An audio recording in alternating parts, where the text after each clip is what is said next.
যে অনেকদিন পরে ছাদে আসলাম, কি সুন্দর বেলি ফুল ফুটছে। আকাশ আবার বৃষ্টি আসবে বাবা। ইস, গতকালকেও বৃষ্টি হয়েছে, আজকেও আকাশের অবস্থা ভালো না। ওই দেখো আকাশের অবস্থা দেখো, কালো। কেমন লাগতেছে? ভালো। আকাশ হলো কালো, তোমার লাগে ভালো? আকাশের আকাশ চলে যাচ্ছে না বাবা, মেঘ চলে যাচ্ছে উড়ে উড়ে। আমার ছেলে বলেছে আকাশ চলে গেছে। আবু কি চলে গেছে? বাতাস আর ঠান্ডা। কিছুদিন কি গরম ছিল, এখন আবার ঠান্ডা। ফাইনালি হচ্ছে যে আমাদের ছাদে বৃষ্টি দেখা হয়ে গেল। বৃষ্টি এসে পড়ছে না তুমি? এই যে ফাইনালি ছাদের বৃষ্টি দেখা হয়ে গেল।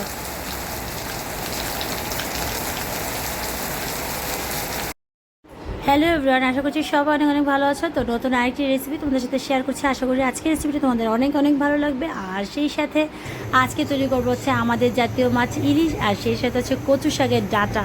তো এইটা দিয়ে হচ্ছে কে কে ইলিশ মাছ রান্না করেছো, আমি তো এভাবে করেছি, আমার কাছে ভীষণ মজা লাগে। তো আর যেহেতু আমার শাক প্রিয় মানুষ, সবজি প্রিয় মানুষ, তো আমার কথা তো আলাদা। তো যারা যারা এরকম আমার মতো ভেজিটেবল জাতীয় খাবারগুলো পছন্দ করে, তারা কিন্তু এভাবে রান্না করতে পারো, ভীষণ মজার।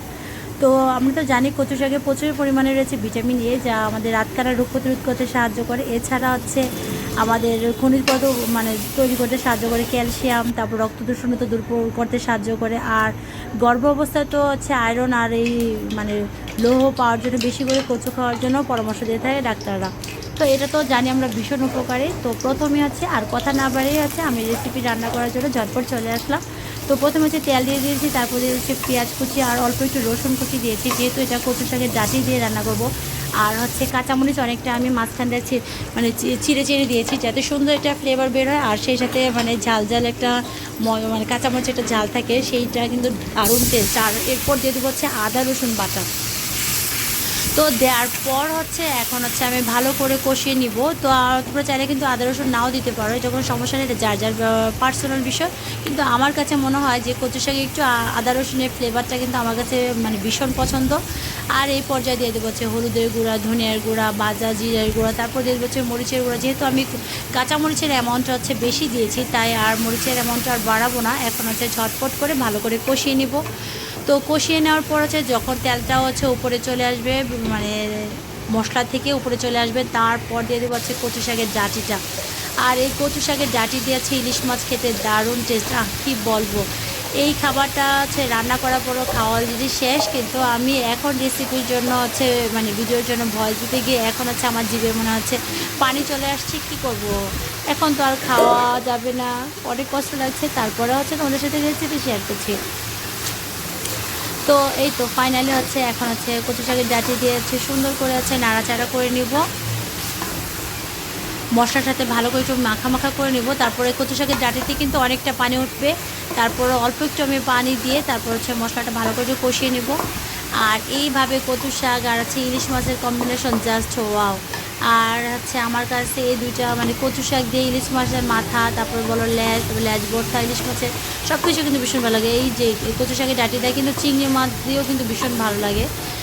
তোমরা কিন্তু চাইলে চিংড়ি মাছ, ছোটো ছোটো চিংড়ি মাছগুলো দিয়ে এভাবে করতে পারো, রান্না করো মানে একটু ঝোল ঝোল করে, তারপর দেখবা খেতে সেই টেস্ট, মানে এক প্লেটের জায়গায় 4-5 প্লেট খাওয়া যাবে। যারা ডায়েট করতে চাও তারা হচ্ছে মানে খুব লো জিভ আছে লাগাম দিতে হবে, নয়তো বা ডায়েট করা যাবে না।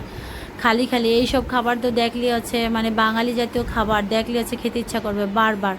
আর আমি তো কি বলবো, যতই ডায়েট করতে চাই, এই যে নিজে রান্না করতে করতে মনে হয় যে নিজের পছন্দের কিছু করি আর সেটা যে ঝটপট করে খেয়ে নেই। এই জন্য ভাই আমার ডায়েট করা হচ্ছে দুঃসাধ্য ব্যাপার, আমার ওজন কমা হচ্ছে কষ্টকর, কারণ এই যে আমার বাঙালি খাবার যে ভীষণ পছন্দ। তো ফাইনালি হচ্ছে এই যে ঝোল দিয়ে দিলাম। তো ঝোল দেওয়ার পর হচ্ছে এখন একটু যখন একটু মানে একটু লবণ দিতে ভুলে গিয়েছিলাম মনে হয় মেবি, তো একটু লবণ একটু টেস্ট করে দেখলাম হচ্ছে লবণ কম হয়ে গেছে। তো এখন হচ্ছে দিয়ে দেবো হচ্ছে ইলিশ মাছগুলো। আর আমি ভাজবো না, কষাবো না, জাস্ট কচু শাকের উপর এভাবে, কচু শাকের ডাঁটাটার উপর এভাবে ছড়িয়ে দিয়ে দিব, ব্যাস। এখন চোলাটা হচ্ছে অল্প আছে করে এভাবে ভালো করে একটু প্রথম দিকে একটু নাড়াচাড়া দিয়ে একটু ভালো ইলিশ মাছের সাথে ভালো করে মেখে মেখে নিব। আর তারপর একটু পরে মানে আর নাড়াচাড়া করা যাবে না, আর সেই সুন্দর একটা ফ্লেভার বের হওয়া শুরু করেছে।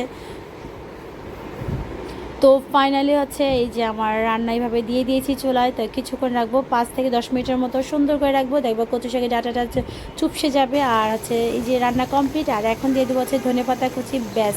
এখন আর কি লাগে, এই খাবার হলে তার কোনো তরকারি লাগে না, এখন হচ্ছে গরম ভাত লাগবে। তো গরম ভাতের সাথে মেখে খেয়ে নেবো। তো আজকে ভিডিও কেমন লাগলো সবাই কমেন্টসে জানাবে।